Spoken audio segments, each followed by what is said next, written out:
Hey everybody, welcome back to World History. So today's going to be a double lecture. We're doing chapter 26, section 4 and 5, kind of wrapping up the chapter today. So let's go ahead and get started.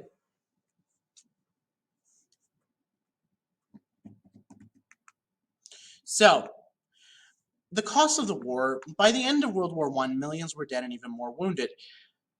Then a pandemic hit in 1918 with one of the worst strains of influenza ever seen in modern history. We'll see the spread of disease across a large area. 20 million plus people will be affected and die. We'll see a massive financial toll on a lot of countries, especially Germany and Austria-Hungary and France, where a lot of the fighting was based. The high cost of reconstruction and paying off their debts is going to kill their economies. The Allies are then going to blame the defeated Central Powers and force them to pay reparations, or payments for war damage. Now, the political turmoil alone is also huge. We have a lot of governments that collapsed. Again, the aforementioned Russians, the Germans, the Austrian-Hungarians, and the Ottoman Empire's governments all collapsed. We also have these radicals, or people who are wanting to make extreme changes, dream of building this new social order. We'll also see conservatives fight versus Bolshevism, aka communism, and a lot of these colonies, like I mentioned previously, that had been promised independence. Now that the war was over, we're hoping, hey, we're probably going to get our independence soon. I'm excited for this. So eventually, let me move my bubble up here, we'll have the Paris Peace Conference. But the Central Powers, aka the people we defeated, and Russia were not invited. Think about that. Think about if you are suddenly given a treaty that you've had no input on. You've never seen it. You had no idea these talks were happening. And within this conference, there was conflicting goals. Wilson wanted peace without victory, and this was based on the 14 points which we talked about last time. David Lloyd George of Great Britain promised a massive rebuild of Britain. They wanted money. And France, under the leadership of Georges Clemenceau, wanted to weaken Germany so France never felt threatened by Germany again. Now, some problems with the peace. Initially, when Italy had switched sides, we promised them some Austrian-Hungarian territory. We didn't give them that. There was a self-determination problem. Many were ruled by the Russians, the Austrian-Hungarians, and the Ottoman Empire, demanded their own land. Eventually, Wilson's going to have to compromise. Out of the 14 points, only one would actually be included in the final treaty. That was the League of Nations, where it would provide collective security, a system in which a group of nations acts as one to preserve the peace of all. Now, the treaty, which Germany was forced to sign in June of 1919, made them assume full blame for causing the war. Yet, pesky historians may remind you, the Germans didn't start the war. The Austrian-Hungarians did. But since Germany was considered the big bad, they had to take the blame and forced to pay huge amounts of reparations, essentially rebuild what they destroyed, as well as provide pensions for these Allied troops that had fought in the war. The damages equated out to about $33 billion. There's no way Germany could pay that. So they were also weakened. They were to limit their military size. They returned Alsace-Lorraine to France. They removed a lot of their territory. They were stripped of their colonies. And Germans living in these territories were forced to go to Germany or Austria. Germany had no choice. And German resentment towards this treaty will help spark World War II, which we'll talk about in a few weeks. So, some outcomes of these peace settlements. There's going to be a lot of self-determination in Eastern Europe, where we're going to see the rise of countries like Poland, Latvia, Lithuania, Estonia, Czechoslovakia, Austria, Hungary, and Yugoslavia, aka Serbia. I mean, if we just compare these two maps, this is the first time Poland has been back as a country since the times of Catherine the Great during the 18th century. We're also going to have the mandate system, which provided self-determination, but this only applied to Europe, through the use of mandates or territories administered by the Western powers. In theory, these lands would be held until they're able to stand alone. We'll also see Great Britain and France take Germany's African colonies. And Japan and Australia basically divide up the Pacific Islands. Now, the League of Nations is going to offer some hope.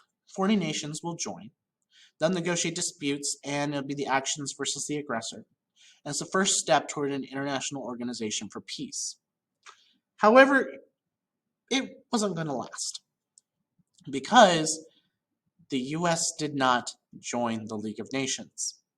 That's right, the country that had proposed it didn't join it, which overall weakened the League's power. Now, Woodrow Wilson was all for the United States joining the League of Nations. It was the US Senate that refused. Part of the US Constitution allows the Senate to ratify treaties. We never ratified the Treaty of Versailles, ending World War I, at least not that part. We have agreed to end the war, but we refused to join the League of Nations. Okay, so moving into Section 5. So we're going to jump back a little bit of background information. Russia was ruled by the Romanov dynasty for over 300 years. And during this time, the peasants were suffering. Again, like I've mentioned a couple times, Russia was pretty slow to industrialize, had a really small middle class, and an urban working class that wasn't that large. At this point in history, Tsar Nicholas II was on the throne with his wife Alexandra, his heir Alexei, this is Alexandra, excuse me, and their daughters Tatiana, Olga, Maria, and Anastasia. We'll talk more about them in a minute. So eventually, unrest is going to begin to deepen. Nicholas was a weak and ineffective leader. He had no limits. The bureaucracy or the Russian government was extremely corrupt. The court system didn't work. And Marxists are going to begin to encourage revolution. If you remember from last semester, we talked about the idea of Karl Marx and the whole idea of the proletariat, or these growing class of factory and railroad workers, miners, and urban wage earners rising up against the bourgeoisie. That's exactly what's going to happen. The impact of World War I is not going to help. National pride is going to be wounded. Strained resources, especially for the Russians, is going to lead to even more suffering. Nicholas is actually going to go to the front, which allowed this other problem to happen with the Tsarina, Alexandra. This lovely gentleman here by the name of Rasputin, an illiterate peasant and self-proclaimed holy man that allegedly was having an affair with the Tsarina and like half the noble women of Russia at the time. This weakened the confidence in the government, and Rasputin's going to be assassinated to protect the monarchy. Well, they're going to try multiple times to kill him. They're going to stab him, they're going to shoot him, they're going to throw him in the river and hope he drowned. This final time they bludgeoned him on the head and threw him back in the river that he finally died. Now eventually the Tsar will step down. He'll abdicate due to Russia's suffering. The Duma, this is the legislative body, which was elected after the revolution, will set up a provisional government. These middle-class liberals will prepare a constitution to establish a Russian republic. But these revolutionary socialists, the Soviets and the Bolsheviks, the Soviets were the councils of workers and soldiers, and within them was the Bolsheviks, a more radical socialist group. Led by Vladimir Ilyich Ulyanov Lenin, they're going to take control. Now, Lenin was a massive fan of Karl Marx, whole fanboy, everything, and he adapted Marxist ideas to fit Russian conditions. And he said the dictatorship of the proletariat was only a small number, and that the Bolsheviks had the majority, that only revolution could bring change. Germany supported the rise of Lenin to weaken Russia, and in 1917, with the revolution, it's going to cause the Russians to pull out of the war, like I've mentioned previously. Now, the November Revolution will bring the Bolsheviks to power. One of the major people we have to talk about is Leon Trotsky. He put forward the ideas of peace, land, and bread, really a way to get a lot of people to support him. Now, the provisional government's going to make some mistakes. Alexander Kerensky is going to want to continue the war effort, but his offensive will fail. There's no land reform to provide land for the peasants, so they're going to seize the land for themselves, and it's just going to spiral from there. So, the Bolsheviks will take over, and they'll overthrow the provisional government without a struggle. In Moscow, the former Tsarist center, they'll set up their Bolshevik capital, the Kremlin. This is still used as the center of Russian government today. And they're going to build up the proletariat socialist state, private ownership of land to the peasants, workers' control of factories and mines. A new red flag symbolized union between workers and peasants, aka the hammer and the sickle. And the Bolsheviks will be renamed the communists. At the same time, the Romanov family will be shipped off to Ekaterinburg in Siberia, where eventually Lenin will give the word to execute them, and they will be killed. So, eventually, the Treaty of Brest-Litovsk will be signed between Lenin and Germany, and we'll see a loss of land and population. Now, it was necessary for the revolution to be successful. We'll see these opposing forces start to fight.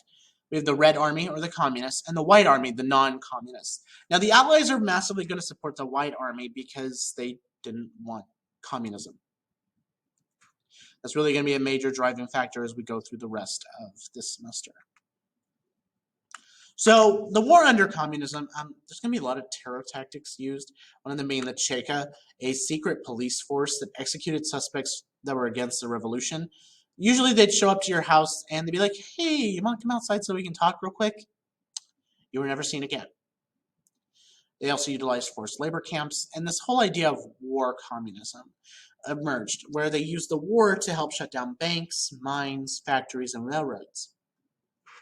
The Red Army, under the leadership of Trotsky, is also going to establish the commissars, or Communist Party officials assigned to the army to teach party principles and ensure loyalty.